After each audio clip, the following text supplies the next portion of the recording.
Hi everyone, A Loving Soul here. Hope this video finds you well. Welcome to the third episode of Loving Kanna's journey in Maplestory Reboot. Be sure to check out the first two episodes if you haven't already. So last episode we left off at level 219, so just shy of getting our way into Lachelein, which is the third part of the Arcane River. So level 219 to 220, we needed to wrap up that final level. We did it in Biddy Bobble Forest 2. All of the quote-unquote good maps, so Slurpy Forest Depths and Biddy Bobble Forest 1, were taken because there's a lot of EXP and drop events running at the current time. Once we got to 220, that meant we finally got to Lachelein, and the prequests this time around weren't as bad as Choo Choo Islands in my opinion.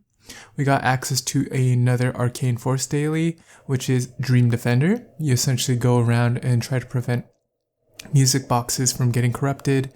It's pretty straightforward. Some tips for newer players is that Dream Defender is essentially a stat check daily. By that I mean it really depends on how strong you are. So the further you get, the more symbols you can get each day. The game really does help you in some regard because it saves your progress in increments of 10. So for example, I personally got to stage 20 the first time around. It's not that great, but it's really whatever. It's nice because when you do this daily Dream Defender each day, it's extremely fast to do. You just do one stage, so for example, if I got to stage 20, I just come back and do stage 20, get to 21, and then leave, and bam, my run's done. I go ahead and grab my coins and I can trade them in for Lachelein symbols if I want. Once you get stronger, you can come back and push for a new high score. Dream Defender aside, there's also the more traditional Arcane Force daily tasks where you just take out, like 200 of a certain monster in Lachelein in order to get more symbols. I'm really glad that they added that system in, just in case some folks weren't able to get as much progress from Dream Defender alone. Besides Dream Defender, we got the opportunity to take out Lucid, story mode Lucid of course, and it's a blast. It's extremely fun. I'm really glad that you get this opportunity.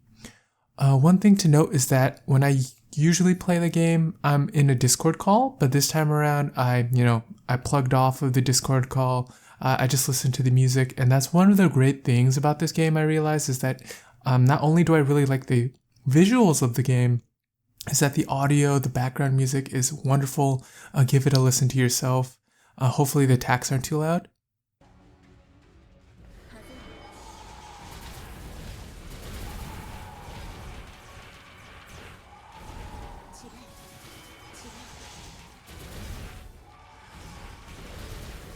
So, looking forward to when I'll finally get this Kanna strong enough to join the Lucid party, but before we get there, we'll need to get a little stronger to defeat the easier bosses that, was our original goal, so taking out the Chaos Root Abyss bosses, and eventually, Lotus and Damien, and we'll get to Lucid one day, hopefully.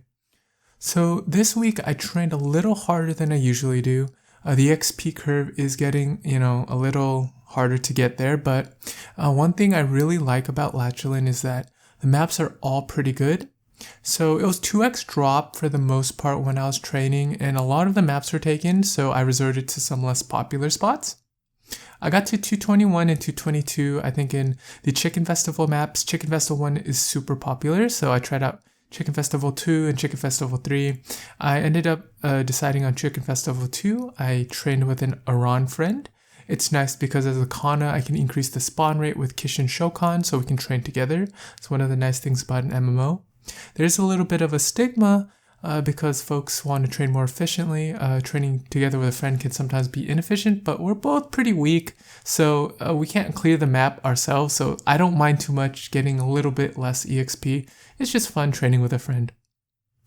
Got to 223 at Revelation Palace 1. This map is huge. There are so many mobs to take out, and I really loved training here. We got to level 224 at Outlaw Street 1. We're training on these lower level paper bags. This map's layout is pretty good as well. There's a teleporter you can take advantage of at the bottom platforms.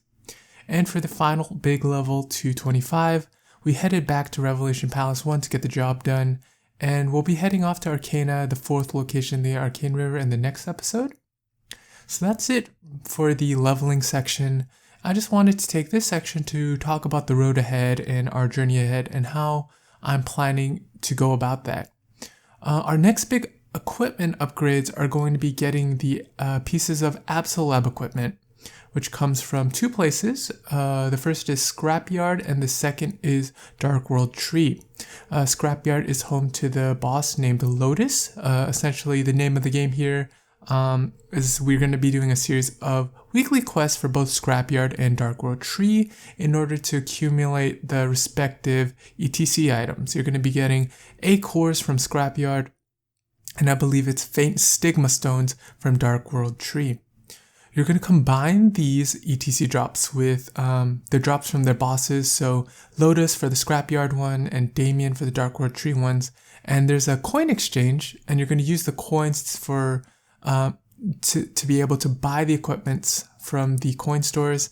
We're planning to pick up the weapon and shoulder from the Dark World Tree store, and we're going to get the cape, shoe, and glove from the Scrapyard store. But there's a catch. Since we're playing the Kanna class, we also have to pick up a second fan for Haku, of course. We don't get to use a traditional secondary weapon, but we're going to cross that bridge when we get there. A big cloud over my head right now is the prospect of getting stronger and training more efficiently. And part of that is I'm planning to slow down to speed up. And what I mean by that is the philosophy here is that since my training is pretty inefficient, it takes a lot of hits for me to take out these mobs. I'm planning to slow down in order to get my Kanna stronger by 1, continuing to do the Arcane Force dailies to get more Arcane Force and flat stat, as well as waiting for Cube and Star Force events. Cubing is probably the bigger priority here. We're waiting for something called Double Miracle Time. Usually cubes go on sale and there's more likelihood in order to tier up our equipment. Most of our equipment is at the epic rarity right now, so we're missing out on a lot of stats. And with the EXP events over, I know there's usually not as many EXP events because Nexon has added so many natural EXP modifiers to the game. I want to be able to, just take the game at my own pace, so I'm planning to probably slow down on the Kanna. I'll probably be playing some Link skills for fun, explore different playstyles, and yeah, that's just something on my mind right now. So another way to get stronger is that we're going to need mesos in order to, buy the cubes, in order to do the Star Force system. So besides the meso that we got from training, we've been doing the usual regimen that I highly recommend to anyone playing on the Reboot server is we do Maple Tour. You get 2 free runs a day, so that's a nice chunk of meso. It's usually a couple 100 million. Currently during the Goblin Coin event, there's the opportunity to get VIP passes, so you can run it more than the 2 runs. I think some folks do it like 7 times a day. I've been doing it 2 to 5 times a day depending on how much time I have available. Next, there's also Ursus, which is the big old bear. You have to go during the Ursus golden time, which is essentially double the meso. I don't get the opportunity to run this as often due to time conflicts, but the well-fed bear has definitely helped line our pockets. And that's pretty much it for the Kanna for this episode. I'm planning to space out future updates because, the EXP curve is going to get a little steep, and I'll probably be slowing down in terms of progression, where making a weekly update will be a lot of the same. I'll try to create other relevant Maplestory content, such as, me working on my Link skills in Legion, or I might take a crack at some more focused guides. With that, I will transition to the equipment upgrade section of the video. Peace. Howdy, welcome to the equipment upgrade section of the video. Well, let's get into it. We're only going to be going over the things that have changed since the last episode. So first off, let's start with the belt. Just a quick disclaimer about Gollux. It's been temporarily shut down as of now, so I'm not going to be getting any new Gollux equipment for a while. So we have this belt. We used to use a solid Gollux belt that was clean, so this is very nice. This reinforced Gollux belt came with a 32 intelligence flame, which is very, very good for Gollux equipments if you didn't know.